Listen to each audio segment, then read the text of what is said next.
Israel Hamas पर लगातार हमले कर रहा है। गुज़िश्ता रोज हमास के अफसरान ने खान यूनुस में हमले को लेकर दावा किया है।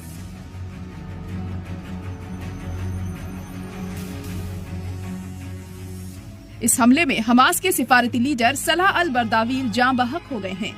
हमास ने एक बयान जारी कर इजराइल पर बर्दावील के कत्ल का इल्जाम लगाते हुए कहा कि बर्दावील अपनी नमाज में मसरूफ थे। उस वक्त इजरायली मिसाइल ने उनके टेंट शेल्टर पर हमला किया। इजराइल ने अभी तक इस वाक़ये पर कोई तबसरा या तस्दीक नहीं की है।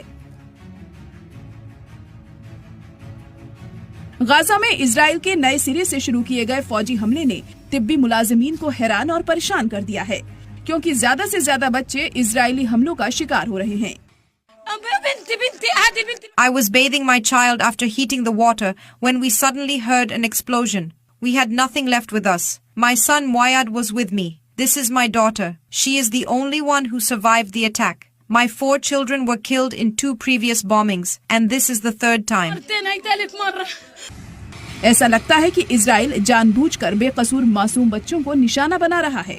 यूनिसेफ के मुताबिक इस हफ्ते की शुरुआत में इजराइल के ताज़ा हमले के बाद से 130 से ज्यादा बच्चे मारे गए हैं और सैकड़ों जख्मी हुए हैं, और माना जा रहा है कि कई बच्चे अपने तबाह हो चुके घरों के मलबे के नीचे फंसे हुए हैं। We have received a large number of injuries, most of them children. The nature of the injuries was fatal, especially for children, as their small bodies cannot withstand this amount of explosives and the brutality of the bombing. This is our homeland. How do they think they could uproot us? We will not leave Gaza, nor will we go to any country. They can kill us in Gaza. We want Gaza only, and then from Gaza to Palestine, to seize the rest of the territory.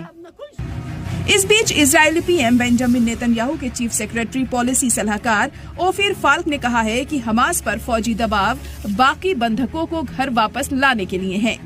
एक interview में Falk ने कहा है कि IDF जंगबंदी को लागू करने के लिए जो भी करना होगा वो करेगा, लेकिन बंधकों की फैमिली नेतन्याहू की कार्रवाइयों पर शुबह जाहिर करते हैं। उन्होंने नेतन्याहू पर गाजा में फौजी हमले जारी रखने के लिए मौत को चुनने का इल्जाम लगाया है, बल्कि बाकी बंधकों को घर वापस लाने के लिए जंगबंदी पर राजी होने की बजाय है। नेतन्याहू को रोनेन बार को बर्खास्त करने के अपने फैसले के लिए भी सख्त तनकीद का सामना करना पड़ा है, जो इजराइल की घरेलू खुफिया सर्विस शिन बेट के सरबराह हैं। रोनेन बार की बर्खास्तगी के खिलाफ हजारों इजरायली सड़कों पर उतर आए।